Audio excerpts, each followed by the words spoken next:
Bismillahirrahmanirrahim.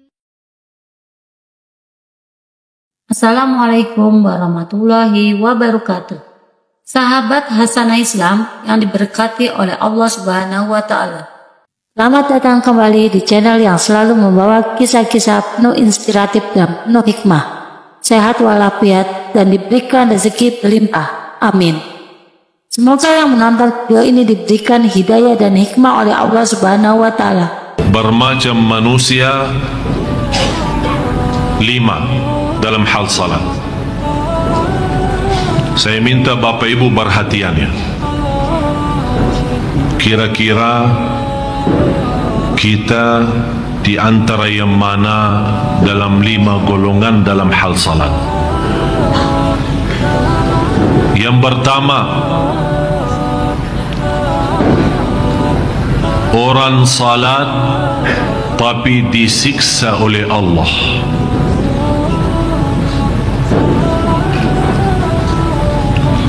Orang salat tapi disiksa. Ternyata salatnya bukan menyelamatkan, malah salatnya membawa dia ke siksa Allah. Fawailul lil musallin alladzina hum an salatihim sahun. Suratul Ma'un.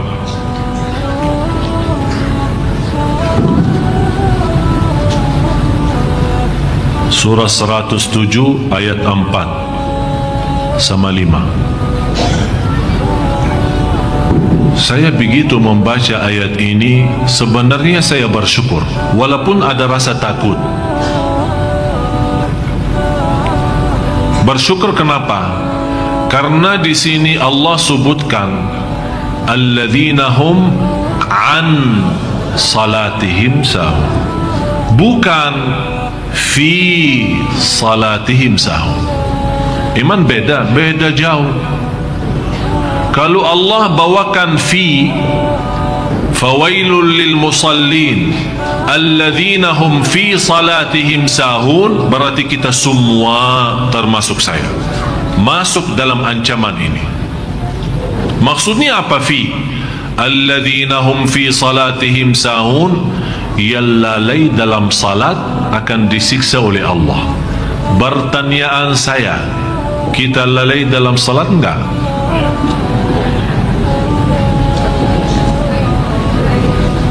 Sering.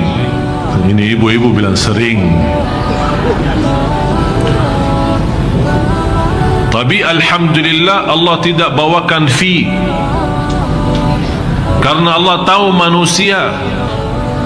Tapi Allah bawakan an salatihim. Abdullah ibn Abbas radhiyallahu anhuma menjelaskan tafsirnya ini an. Apa beda an sama fi itu? Ternyata kata beliau, alladzina hum an salatihim sahun adalah salat orang munafik yang suka nunda-nunda salat. Begitu sudah mendekati habis waktu, dia kaget, ya Allah, mau habis waktunya, segera dan cepat ambil wudu dan segera dan cepat selesai salatnya supaya tidak habis waktu. Intinya salat tanpa rasa apa-apa. Allahu Akbar, Assalamualaikum warahmatullahi. Yang dia sadari Allahu Akbar sama salam, di antaranya tidak ada, nol.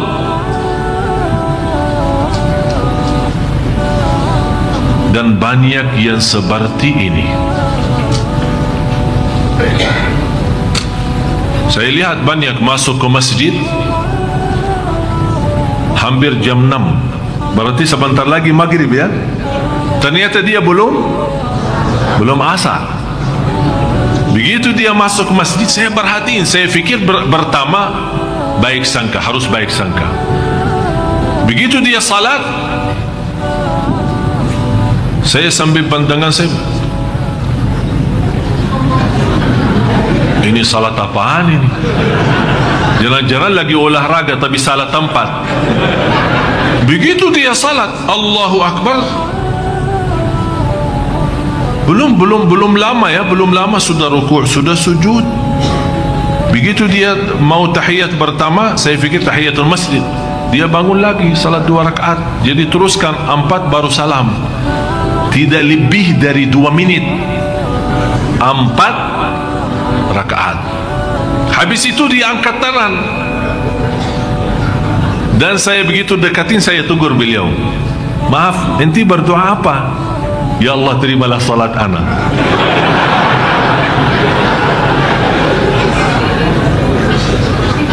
Malu. Kita malu sama Allah kalau kita punya salat seperti ini. Kata Imam Ibn Qayyim rahimahullah, kalau anda belum bisa salat yang cocok bagi Allah, carilah Tuhan yang lain yang sesuai salat kita. Betul kata Imam Ibn Qayyim. Ini berkata Imam Qayyim 400-600 tahun lalu dia ngomong seperti ini.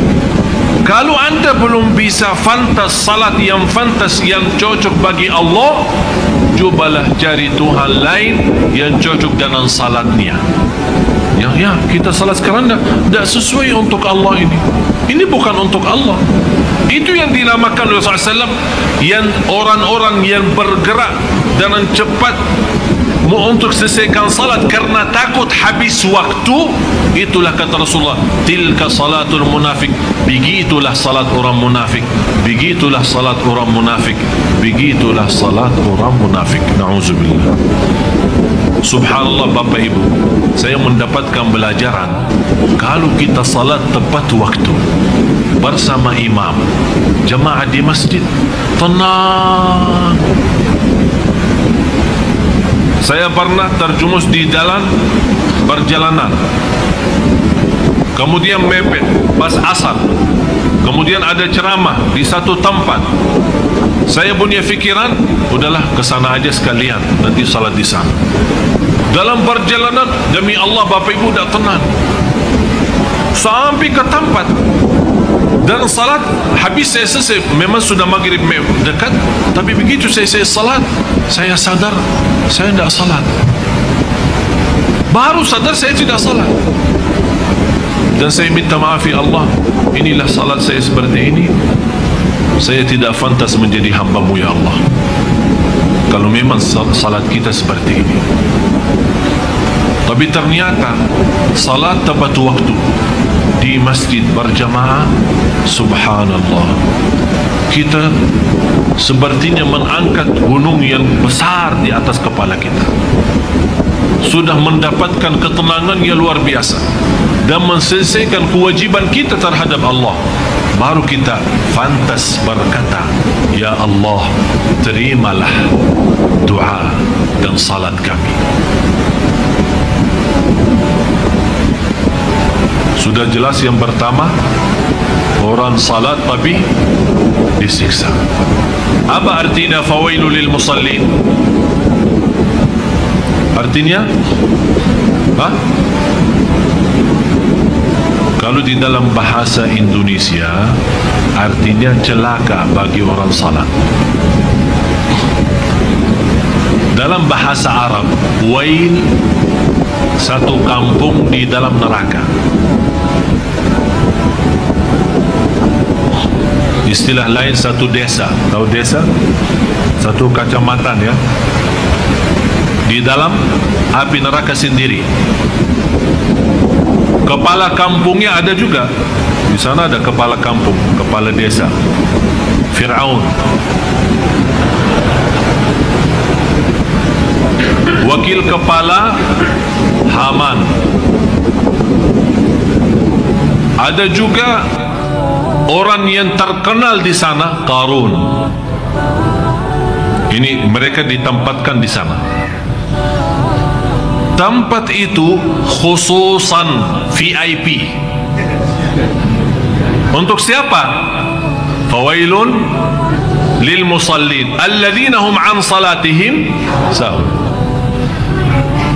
Neraka Jahannam yang saya kaget waktu saya membaca satu hadis, saya heran.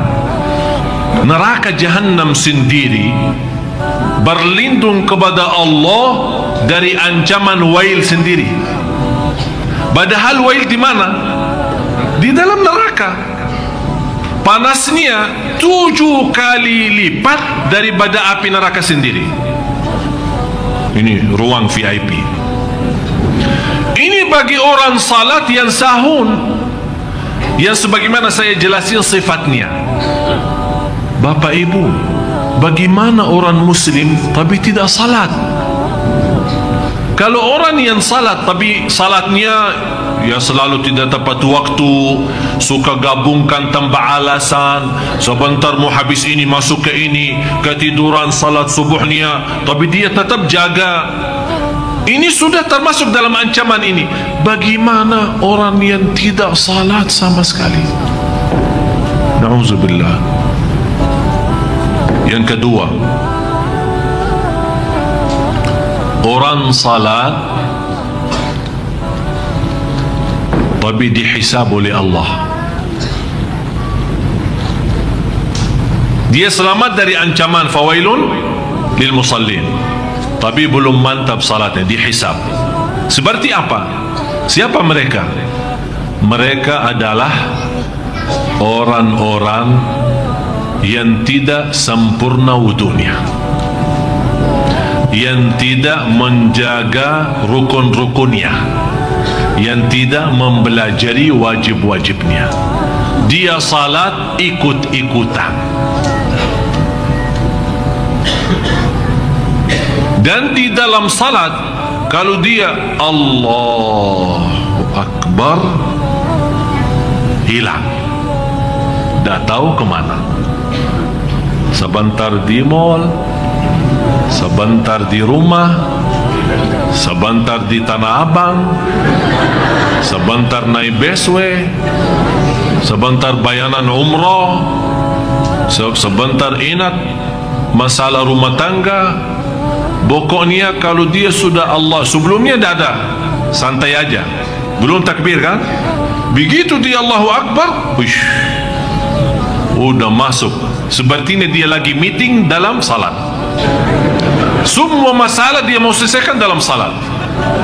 Belanja di Tanah Abang, urusin belanjaan istrinya, fikirin jemputan anaknya, semuanya dalam salat. Begitu dia selesai, ditanya, apa yang dibaca imam tadi? Imam ya, sebenarnya saya sudah dengar bacaannya, tapi saya belum Quran hafal. Jadi ayatnya saya Quran, tapi saya tahu itu Quran ya, memang Quran. Masa dia mau baca? Ya jelas dia baca Quran. Masa dia mau baca selain Quran? Tak, maksud saya bertanya, Pak, Anda perhatiin bacaan imam apa? Rakaat udah begini aja. Rakaat pertama baca apa? Rakaat kedua baca apa? Bisa tahu nggak? Bisa ingat nggak? Satu ayat, satu apa saja. Sebenarnya saya jujur saja Ustaz, saya Quran hafal. Jadi saya sepertinya pernah mendengar ayat ini, pernah, tapi kok hilang gitu. Terus dia tanya kembali, maaf Ustaz, imam baca tadi apa? Saya bilang rakaat pertama qul ya ayyuhal kafirun, rakaat yang kedua qul huwallahu ahad. Masa sih? Dia berfikir ayat ini dah dibaca. Memang terus terang saja Bapak Ibu, ini hal hampir 90%, termasuk saya bicara jujur. Kadang masuk salat Allahu Akbar, tak tahu kemana, tak ada rasa sama sekali. Selesai salat, oleh kerana itu berusaha jaga sunnah ba'diyah qabliyah, namanya sunnah rawatib. Mudah-mudahan dengan sunnah qabliyah ba'diyah Allah tutupi kekurangan itu di sunnah, di salat wajib. Pertama Allah hisabkan salat wajib. Begitu malaikat beriksa, ya Allah, ini hambamu memang salat banyak, tapi banyak lubangnya, banyak bocor. Bagaimana ya Allah ini? Kata Allah, coba lihat, beriksa, ada sunnah-sunnah enggak? Diperiksa, duha, qabliyah, ba'diyah, salat malam, tahiyatul masjid, sunnah wudu, taubat, hajat dan yang lain-lain. Allah perintah malaikat, coba beriksa, ada sunnah-sunnah enggak? Kata malaikat, ada ya Allah, banyak sunnah-sunnahnya. Udah, tutupi aja lubang-lubangnya. Ditutupin semua, jadi salat sempurna, masuk surga. Ada yang lain, Allah tanya, cuba periksa salat sunnahnya. Ya Allah, tidak ada. Berarti salatnya bagi dia apa? Celaka kan? Oleh karena itu Bapak Ibu, kalau anda belum bisa sempurna dalam salat wajib, jangan tinggalin salat sunnah. Banyak salat sunnah, qabliyah, ba'diyah, tahiyatul masjid, sunnah wudu, masuk rumah, keluar rumah. Sebagaimana saya sudah jelasin berkali-kali, sunnah itu berbanyak semaksimal mungkin. Harun al-Rashid, salah satu khalifah, terkenal beliau setiap malam tidak kurang, di luar salat wajib tidak berkurang dari 100 rakaat.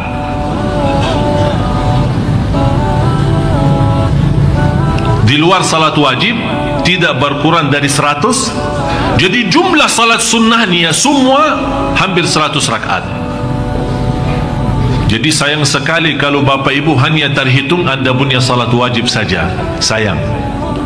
Mudah-mudahan salat wajib sama sunnah. Harapan saya sesuai hadis Rasulullah, dan sunnah-sunnah Allah sempurnakan kekurangan kita dalam hal dan salat wajib. Tapi seperti ini, yang tidak sempurna wudu, yang tidak sempurna rukun dan wajib, akan dihisab oleh Allah.